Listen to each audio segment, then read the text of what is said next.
Did Buckingham Palace or Prince William set a trap for Prince Harry and Meghan Markle, and were they gullible enough to fall into it? The walls inside Buckingham Palace are reportedly shaking again, and Meghan Markle is not smiling for Instagram today. Harry and Meghan Markle's surrogacy scandal has entered the mainstream media domain. For years, she thought she could outsmart the monarchy with glossy PR statements, curated photo shoots, and dramatic Oprah monologues, acting like royal traditions were merely optional, like a casual dress code at a Hollywood brunch. People think her kids are fake, they think they're AI, they think they're borrowed kids, like all these sorts of things because of Meghan and Harry. But suddenly, the palace has allegedly opened a discreet internal investigation into Archie and Lilibet's birth documentation, christening validity and lineage requirements, and Meghan is said to be pacing around Montecito like a reality star who just learned that the reunion episode isn't scripted in her favor. Buckingham Palace is being pressured to remove Prince Archie and Princess Lilibet from the UK's royal line of succession until the Duchess provides absolute proof that she popped out both babies herself. This isn't minor gossip, this isn't a tabloid headline, and this isn't Meghan controlling a narrative with Spotify metaphors. This is constitutional. The monarchy is not a Netflix show where plot twists get rewritten at the 11th hour. Royal lineage demands provable biological origins, traceable medical witnesses, and Anglican christening records that actually exist. Yet Meghan behaves as if the monarchy should just take her word for it, because she once held a baby bump in front of a paparazzi lens. Meghan entered this world like it was a Hollywood set, assuming she could rewrite the script, center herself in every scene, and edit out anything that didn't fit her narrative. Rumors are swirling that the palace finally noticed what millions online have whispered for years: paperwork irregularities, photo oddities, unexplained amendments, and christening details that simply do not align with centuries of royal procedure. And if this review escalates, Meghan's carefully staged fairy tale could crack faster than her podcast branding deal. Because this time, the stakes are not reputation, they are royal legitimacy, and no amount of curated lighting can rewrite a birth record. Something inside the palace finally snapped, and it wasn't over Meghan's endless speeches about empowerment or her curated garden pictures. And then they put out pictures of Lilibet, but it doesn't. You see her half covered, right. But what you always see is Meghan. So it's all about Meghan again. Senior advisors reportedly noticed that Meghan recently posted a wholesome family moment with Archie outside their Montecito home, and instead of earning sympathy, it reignited the very whispers she has tried to silence for years. Because every time Meghan publishes child-focused visuals, thousands of royal watchers start digging again, asking why basic royal documentation has never fully aligned with protocol. That renewed spotlight allegedly forced palace staff to quietly revisit internal files, press announcements, medical confirmations, and baptism records. Not because they wanted drama, but because constitutional lineage requires airtight proof, not influencer energy. And then when the baby was born, when Archie was born, that was another, in my view, a disaster, because I knew we was not going to get a picture of it. Everybody was hoping we would get pictures of it. One advisor reportedly noticed that certain records were unusually vague, missing traditional signatures, or simply did not follow historic royal format. This triggered discussion about whether royal births registered abroad without official medical supervision meet the constitutional standard for inheritance and titles, and Meghan's dramatic insistence on privacy backfired spectacularly. The less she allowed institutional witnesses, the more the palace now has to verify. Those close to palace administration allegedly asked a blunt internal question: if everything was perfectly standard, why does nothing look standard on paper? That single question was enough to justify a quiet internal verification review. And here's the twist Meghan never expected. I do believe because there are no delivery certificates, and I heard stories early on around the time Archie was allegedly in utero and being born, I heard stories that royal staffers were not allowed to see or touch her abdomen. This wasn't initiated by royal rivals or jealous courtiers. According to insider chatter, palace administrators are doing it for one reason only: the monarchy must defend its lineage on record, not on Instagram captions. But the real shock is what happened when they opened Archie's file. When palace staff reopened Archie's documents, the first thing that stood out wasn't Meghan's celebrity glow or the media frenzy. It was the bizarre certificate amendment that happened a month after his birth. Archie was born on May 6, 2019, and his original certificate listed Meghan under her legal name, Rachel Meghan Markle. Perfectly standard. Then suddenly, on June 5th, without clear explanation, the document was altered to replace her personal identity with an elaborate royal title: Her Royal Highness, the Duchess of Sussex. Palace. Meghan didn't like the surname Mountbatten-Windsor. If you remember, in her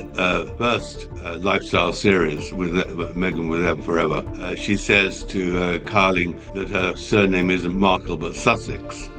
And she was desperate to get it. She said we never had a proper surname, and of course they did. In a monarchy that has handled births and christenings for centuries with more precision than a courtroom filing, last-minute retroactive edits are unheard of. Royal birth records are typically drafted with exact wording once doctors, clerks, and palace officials sign off. Everything is locked before public release. Yet this change appeared without transparent justification, opening a floodgate of suspicion. Meghan's representatives publicly blamed palace officials for altering the record without her consent, portraying her as a victim of institutional meddling. The palace quietly countered that Meghan herself demanded the revision for brand aesthetics. Two conflicting narratives, no verified paper trail, no detailed rationale. Exactly the sort of contradiction that makes investigators raise eyebrows. Even odder, the palace chose not to present a traditional royal easel announcement at the hospital, which is standard for senior royal births. That tradition isn't about showmanship. It's an internal verification practice that confirms medical oversight and legitimate witnessing. So all of the pictures, my point is, out there were inconsistent with the idea of a real pregnancy. And I thought, what is she not contextually aware? She's trying to hide something. This is really sloppy pool. But Archie's entry into the world bypassed all of that, leaving internal reviewers wondering why a royal birth suddenly looked more like a Hollywood privacy stunt than a constitutional event. And if Archie's document was complicated, Lilibet's situation pushed palace administrators into totally uncharted territory. If Archie's paperwork created mild confusion, Lilibet's birth pushed palace administrators into full constitutional anxiety. Lilibet arrived on June 4th, 2021, and unlike every royal birth before her, the announcement didn't come from palace officials, medical supervisors, or royal press aides. It came strictly from Harry and Meghan's personal PR machine in California. No official UK obstetric team was involved, no royal midwives certified the event, and Buckingham Palace did not receive verified medical documents from the delivery. Every monarchist knows that royal births aren't only family celebrations, they are institutional events requiring traceable confirmation, ensuring the child can inherit titles, rank, and future constitutional duties. However, Lilibet's existence was presented to the monarchy almost like a brand update, rather than a constitutional matter. Photos that Meghan released while allegedly pregnant varied so dramatically in timing, scale, shape, posture, and lighting that online analysts started debating whether the images were staged, composited, or strategically timed to avoid live scrutiny. It is uncomfortable. I don't think, because she's done this before for photos, I don't think that is a real baby bump. I think way too big. It's way too big. And sort of too low as well. Yeah, it's like a metre out there. I mean, it looks the wrong shape. Where's she going to give birth there? Through her knees or something? I mean, that is too low. Even more puzzling, the doctor connected to the reported birth quietly stepped away after press speculation intensified, leaving palace staff with no standardized witness chain or verifiable procedure. For a monarchy that treats lineage with the seriousness of state paperwork, the absence of traditional confirmation felt less like privacy and more like bypassing internal safeguards. It wasn't about doubting motherhood, it was about missing institutional oversight that the crown legally depends on. And if internal reviewers worried about her birth, the christening soon turned into the real constitutional problem the palace could no longer ignore. The moment palace staff examined Lilibet's christening details, institutional eyebrows shot upward. Royal christenings are not casual family gatherings with scented candles and celebrity guest lists. They are Anglican sacraments with strict recording rules, witnessed by royal clergy, and documented in official Church of England archives. These records safeguard lineage, ensuring every royal child remains eligible for succession and hereditary privileges. But Harry and Meghan hosted a private christening in Montecito, officiated by Bishop John Taylor from the Episcopal Church, completely outside Anglican oversight. The ceremony was spiritual, personal, and heartfelt, but it was not automatically recognized under traditional Church of England protocol, meaning palace archivists could not confirm its validity within lineage law. No Anglican registrar, no official baptism ledger, and no institutional record left advisors uneasy. Silence everybody and just produce a DNA sample or proof of delivery. If you had those things, it would be very easy just to put them out there and say, this is what happened. This is what it is. The palace wasn't questioning faith or religion, it was confronting a legal reality. A private U.S. service does not replace the constitutional expectation of an Anglican christening for royal heirs. Meghan treated the event like a cultural milestone, but the monarchy needs traceable verification that aligns with precedent, not PR photography or interior decor. And if the christening complicated lineage records, the photos that followed created an entirely different level of confusion the palace never expected. When palace reviewers casually revisited the Sussex holiday cards and publicity portraits, they noticed something unusual that public analysts had been whispering for years. The images featuring Archie and Lilibet did not display the natural continuity one would expect from children documented regularly over time. In one card, Archie appeared significantly older than his reported age, with facial proportions that didn't match previous appearances. In another, Lilibet's head position and lighting looked subtly inconsistent with Meghan and Harry's shadows, leading photography experts to speculate about digital grafting or compositing. Even ordinary viewers pointed out how stiff and unusually posed Meghan's holds appear, as if the children were inserted rather than organically interacting. Top-tier photo analysts observed mismatched reflections, texture shifts, and variance in focal depth within the same shot. I mean, obviously, when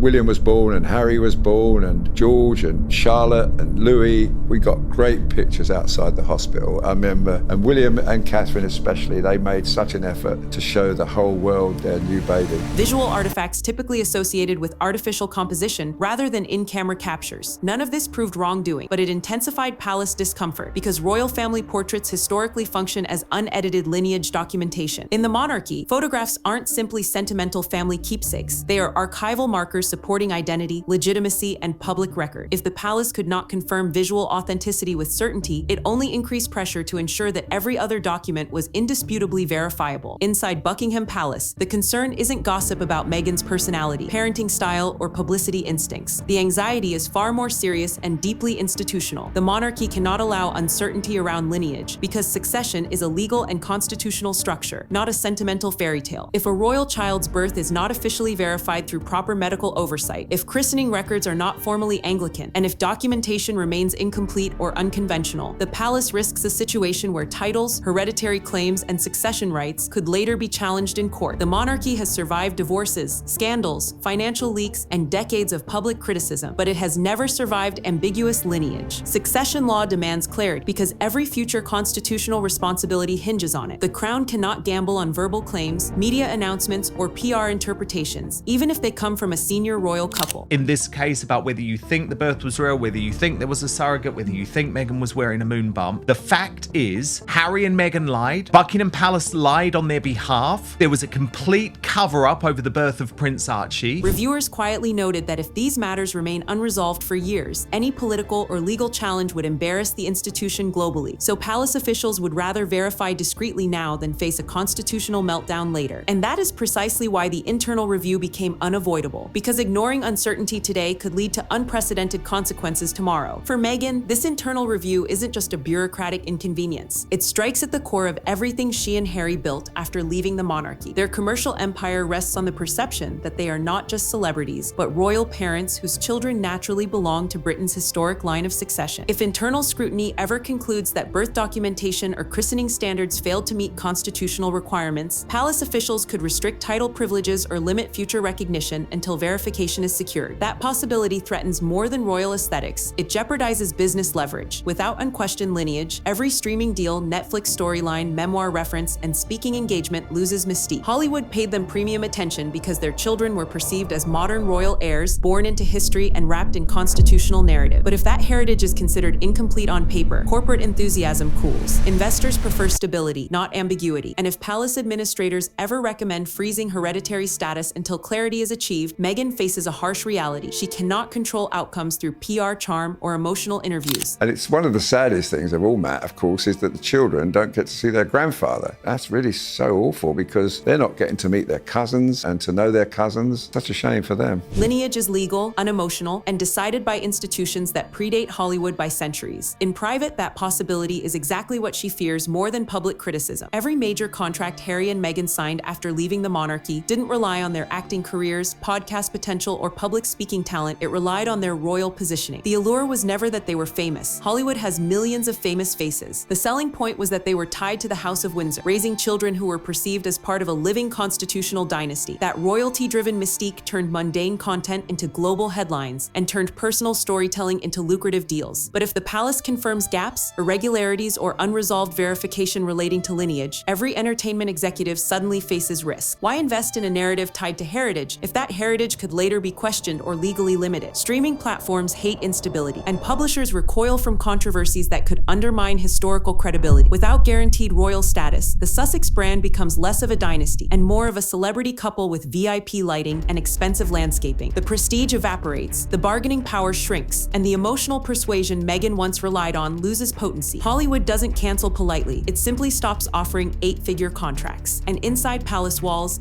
silence is strategic because the less Meghan knows about internal verification progress, the harder it is for her to control external narrative or pre-spin outcomes. Why not, Father Calvin, just put the bill to Parliament now? Just strip them. Well, this is just it. strip them of their titles. I'm done. I'm done. So here's where everything stands. Buckingham Palace isn't chasing gossip, revenge, or social media drama. They are quietly doing something the monarchy has done for centuries, protecting constitutional clarity. Lineage is not emotional, political, or negotiable. It must be documented, traceable, and historically consistent, even if that means internal verification becomes uncomfortable for Meghan and Harry. Meghan can control magazine covers, Netflix edits, and glowing interviews, but she cannot rewrite lineage law with branding, emotion, or PR precision. And once a palace review begins, narrative control slips away. Silence is power. Institutions rarely panic, but they never overlook loopholes. Whatever this internal investigation uncovers, whether it resolves everything quietly or escalates into public clarification, the consequences reach far beyond gossip. Titles, heritage, future recognition, and commercial dreams all depend on documentation that predates Hollywood, Instagram lighting, and influencer storytelling. And Meghan now understands that no matter how carefully she crafts perception, constitutional legitimacy is the one storyline she cannot produce, edit, or narrate. If you want to keep going deeper into this unfolding royal storm, watch my previous video, where Tom Bower destroys Meghan after new evidence exposes her lies. You will not want to miss it. This is Star Spotlight, where the crown meets controversy, and we never blink.